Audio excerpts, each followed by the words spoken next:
This is Mark the Meerkat suffering in one more time for Des with the Broad Market Weekend Review for February 27th through March the 2nd, 2015.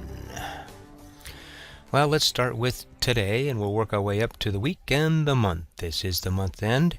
First of all, the day was a little bit bearish, not by much. Just pulled back a little bit. S&P back 0.3. Dow down to 0.45, the NASDAQ down about 0.5, and the Russell down 0.46. So less than a half a percentage point down. That's okay. Look at Bank, it confirmed the move. But the VIX did not. Look at that. The VIX dropped 4% today, which means that the fear isn't there. So people are not afraid that it's just pulling back a little bit. We are near all-time highs and just resting up there, as I'll show you in a few moments. Not a lot of going on in commodities today, nor the U.S. dollar. There wasn't a lot of movement there. So that's today. Let's take a look at the S&P 500. At the spider, and look at that, it just pulled back just a little bit here. So what do we have here? We have a high base, and it broke out from there, and it's not unusual for it to go up and then just pull back a little bit. Not unusual, especially on lower volume. That's good. People are not rushing to sell.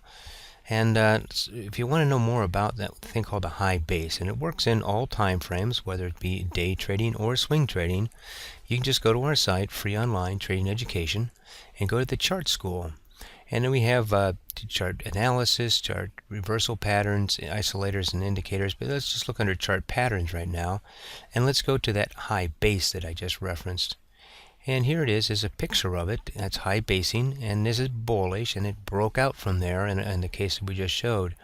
Yeah, but here's a written description of it, and then down below we actually show you some real live charts from the past that demonstrate this. And look at this one here. It was high basing, it broke out, and what did it do? It pulled back slightly, and then it took off again. So right now we're still in, even though we were neutral all week long, it is pretty much a bullish pattern still.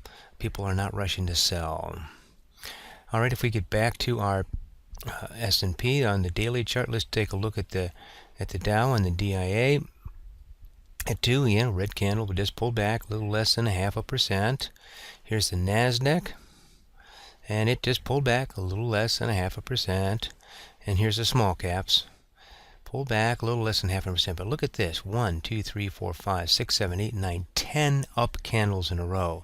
The typical leg here, and I'm teaching you some lessons here as we go along, typical leg is 4 to 6, and we're at 10 right now, so statistically we were ready for a little bit of a pullback.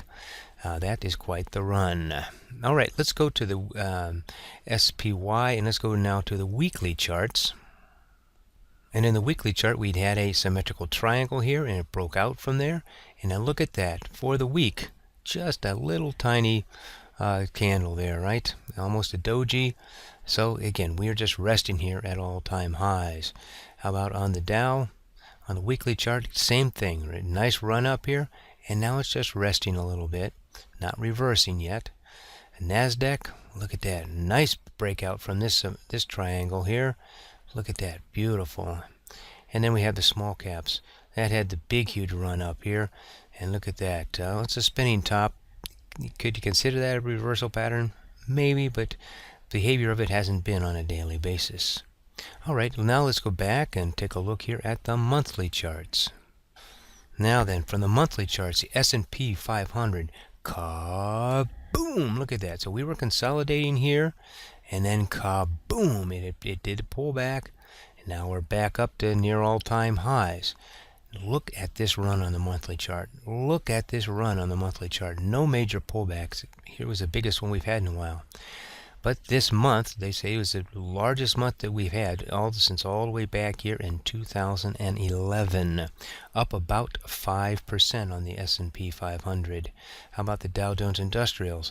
Again, we had a pullback here, and then boom, and this is the biggest candle we have had since all the way back here in 2011. Biggest month. February typically isn't a big month, but it certainly was this time. The Dow was up 4% for the month. But the biggest mover of all was the NASDAQ on the monthly basis. It was up this month between almost 7% in a month here on the NASDAQ. Kaboom! And look at the size of that candle and go back. And when can you see a candle that was that big? Whoops, right about here in October of 2011. So many years to go back for a month this big. And then here we are, small caps. Boom, same thing. Now it did have some big months here because it pulled back so far here. So not quite as much on the small caps. But then again, they're up here at all-time highs. Let's look at U.S. oil on the monthly chart. We actually had the first up month. It was up 2% for the month. That's the first time it's been an up month since back here in July 2014. So, and look at the volume that's come into this the U.S. oil. Let's take a look at gold. Gold got punished this month. It was down a total of 5% for the month here. Bam! Look at that. Let's go back to the daily chart here, and now let's take a look at a couple of our Stock Pick V newsletter on our bull list. Here was a call that we had from last week. Boom, broke up, and look at boom, boom, boom. It ended up just up about 6%. It was a little bit higher than that until today. It just pulled back a little bit, but nice little trade here for the week, wouldn't you think? And then we also had one front on Monster beverage here. We had called this and as a symmetrical triangle, and it actually ticked in here on Monday. So most people would have been in it on Monday and held in it here to up just a little bit, and then today, kaboom, up 13% on positive earnings. Now, trading over earnings is always dangerous, and we would have had people hedge that and then take it off initially, but wow, look at that. I am holding this one from down here. I did this on a bull pullback here. I'm long from this point, so I need to disclose that. Well, this is Mark the Meerkat Suffering. I hope you've learned something from me this week. Des will be back on Monday. So I had just one thing to remind you of. Always trade with a stop and trade well.